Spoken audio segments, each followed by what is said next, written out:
Welcome to another episode of Ask the Email Expert. I'm here with the amazing Jules Joseph, and she's here to share her expertise on both her personal email productivity and email marketing tips that you should know for your business. Hi, Jules. Thank you so much for joining us today. Thank you for having me. For those of our audience who are just meeting you for the first time, what's something that most people don't know about you when it comes to your field in email marketing? I think probably people don't realise that I've been around quite a long time. So I actually kind of got into email marketing, crikey, almost about 20 years ago. And then I kind of worked with Silverpop from 2005, working with people like Sky and Little Woodshop Direct Group, who aren't there anymore, and a number of other retailers. So yeah, I've been around for quite a long time, but I kind of started big businesses and then went niche when I had my children. Nice, nice. And do you prefer to go niche as opposed to working with bigger brands? What's one thing you enjoy about it? I think, to be honest, there's advantages to both. What I was talking about 15, 20 years ago with the bigger brands, I'm now talking about with the smaller brands and the niche businesses these days, to be honest. So a lot of what I'm telling them to do is the same around kind of segmentation and, kind of keeping things simple, that kind of thing. So I think there's always a bit of fun with bigger brands because you've got the bigger budgets for testing and that kind of thing, whereas with smaller companies you have to be a bit more creative. And strategic. Yes. Definitely. So let's talk about the relationship that you have with your inbox, which I find with most experts is either a love-hate relationship where it's more love or either more hate. So what's your relationship with your inbox like, and what's your go-to email productivity tip? So I obviously sign up to a lot more emails than anybody else because I'm always looking for ones that I can quote as really good emails. So I do have about 3 or 4 different email accounts, and definitely a bit of a love-hate relationship. And it's also, for me, I can almost get as distracted as anybody else might get on Facebook because I kind of go, oh, that's really nice. Why, how have they done that? Why have they done that? So I do tend to get quite distracted in terms of what people are sending out from a marketing perspective, which is lovely. But yeah, definitely a bit of a love-hate because it can also feel a bit kind of overwhelmed if I start going into the different tabs or whatever and looking at all the promotions. So that's quite good. In terms of a productivity tip, I think for me it is to kind of go through the inbox 2 or 3 times a day and mark what I need to action. And so that I can then scan through and say, right, these are the ones that I need to do something about. Nice. So you have these set times of days, or it's just you just know it's like at least 3 times per day you check It inbox. kind of varies based on what else I'm doing. So if I'm getting my head in a lecture, for example, then I might do it kind of before and then after a series of lectures, something like that. I do try to do it at the beginning of the day, and I also try to do it at the end of the day if I've not got to everything that day, kind of going, right, that's what I need to do tomorrow. And usually what I'll then do is use my email inbox to kind of help populate my to-do list as well. Nice. And are you the type of person to work first and then check your emails, or check your emails and then work? Check my emails and then work. But I try to check the very specific emails that I know I need to work on, not the, oh, look, I've had this really interesting email from whatever brand it happens to be, because that just sends me down a rabbit hole. Totally. All right, so let's talk a little bit more about some email marketing tips. What are probably 3 tools or tips that you would have for a business owner who's navigating through using email marketing to grow their business? Okay, so I'll do 1 tip, 2 tools.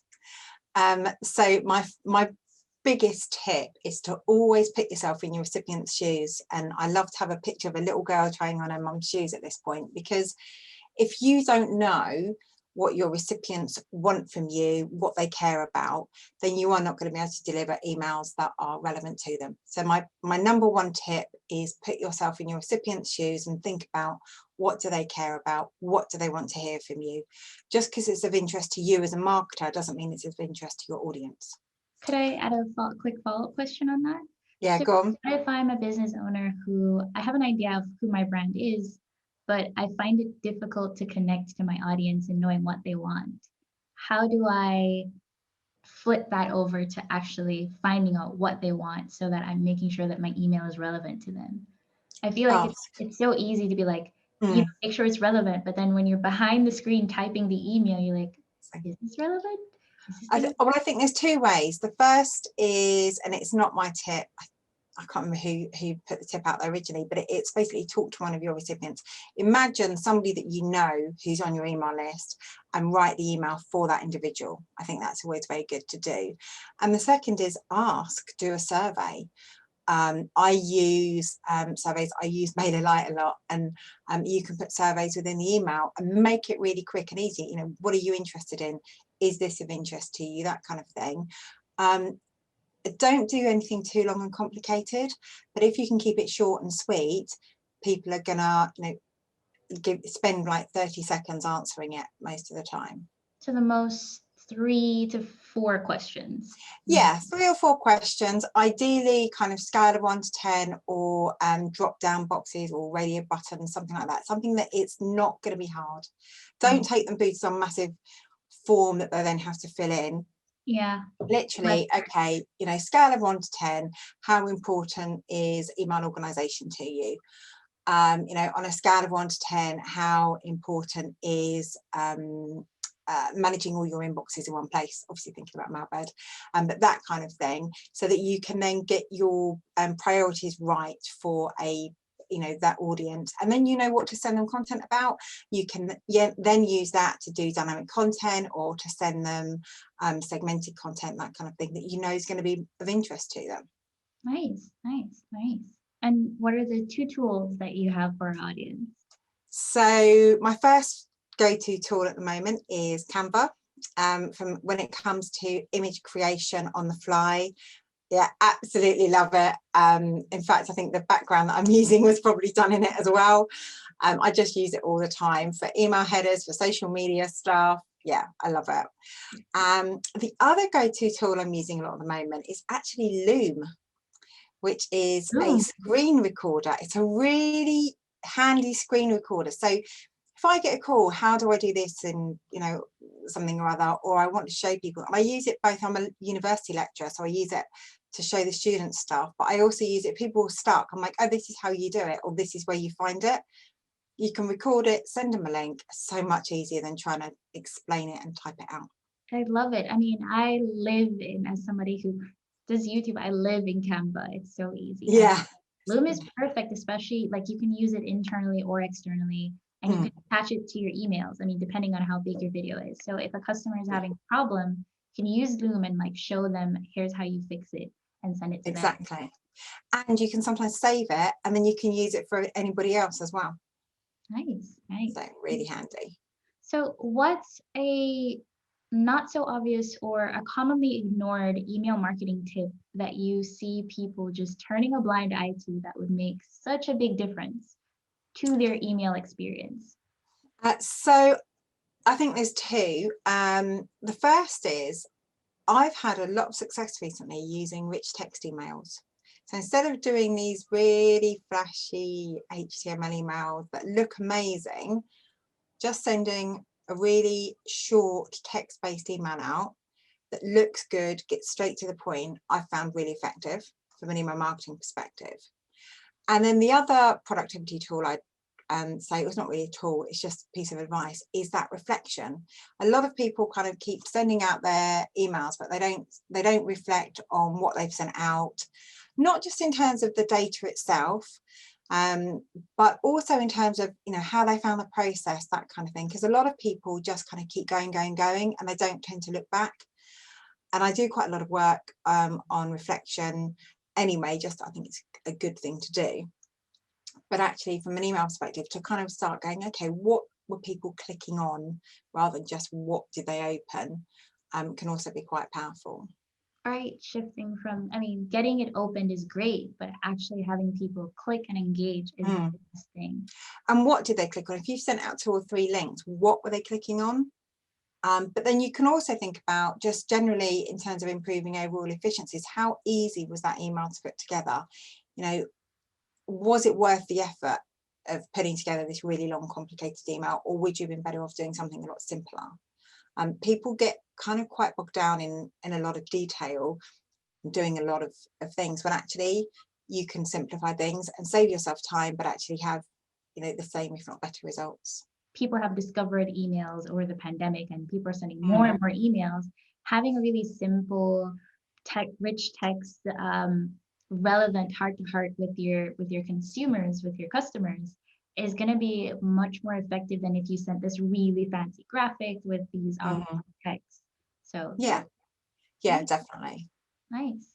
And I would say well, you said two things. So that was one, sending rich text. And the second one was. And then the other was the reflection and looking back on what you've sent, and but not just looking at the data, looking at what people, how the email itself performed, what kind of links people were clicking on, but then also looking at how easy it was to put the email together. All right, and I think I would ask you, what do you see happening or changing for the email industry for 2022?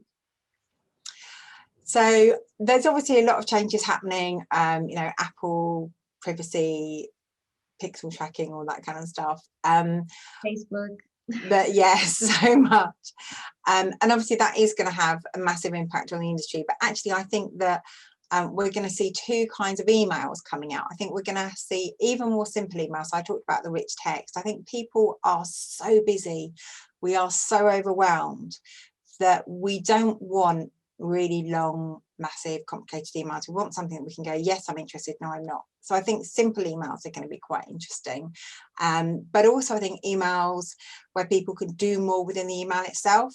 I talked about MailerLite, and they have, you can do surveys, and then you've got the Google technology that's out there. So there's ways that you can actually interact with an email.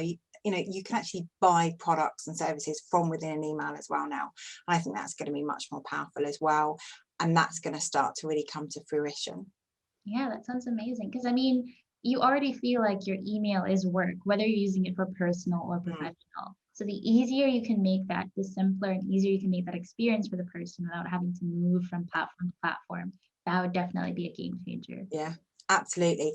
And also, you know, we're accessing personal emails at work, we're accessing work emails at home, and the pandemic has made that line between the two aspects of our lives much more blurry than it's ever been. And so I think people need to be able to do something really, really quickly. Unless they've got time to really sit down and read a long email, they want something that they can scan, either, you know, and either act on as quickly, and minimizing the number of clicks they have to make, making that customer journey really easy. And also what they don't want to be doing is having too much to think about. So, you know, it's just got to be a really easy customer experience, and very simple, or within the email itself are two ways that you can do that. Nice. Yeah, that's yeah, completely doable. I think because it's such a, like, it's a profound but yet simple tip that's going to happen, a lot of people are going to be kind of surprised, or we're going to be so easily integrated if this style becomes a more popular form with other major players in the email industry as well. Yeah. I definitely think my last question would be, what's one tip or one thing that you'd love to leave with our audience about you or about email? I think I'd go back to what I said actually early on, which is always, always, always put yourself in your customer's shoes, because it doesn't matter what your content is, it doesn't matter what your creative is, it doesn't matter what system you're using. If you don't know what your customer wants and you're not delivering that, then you've missed the mark. So that has to be my number one piece of advice. Right. And it goes for personal emails as well when you're sending the Yeah. email to someone. Yeah.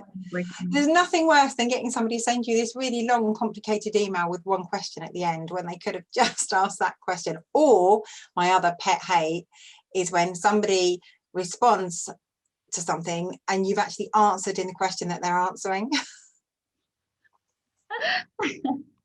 I'm like, oh, just read the email I've sent you. Definitely. Definitely. Oh, well, thank you so much, Joolz. And where can our audience find you if they want to learn more about you? JoolzJoseph.com. And from there, there's links to, I'm on LinkedIn, and that's probably the best place to connect with me is on LinkedIn. And I think I would come up first if you type in Joolz Joseph, Joolz, Joseph. All right. Thank you so much for joining us for this episode of Ask the Email Expert. Thank you for all of the amazing tips and tools that you provide your audience. And I also, guys, if you like this video, be sure to like and subscribe and join us for our next Ask the Email Expert series.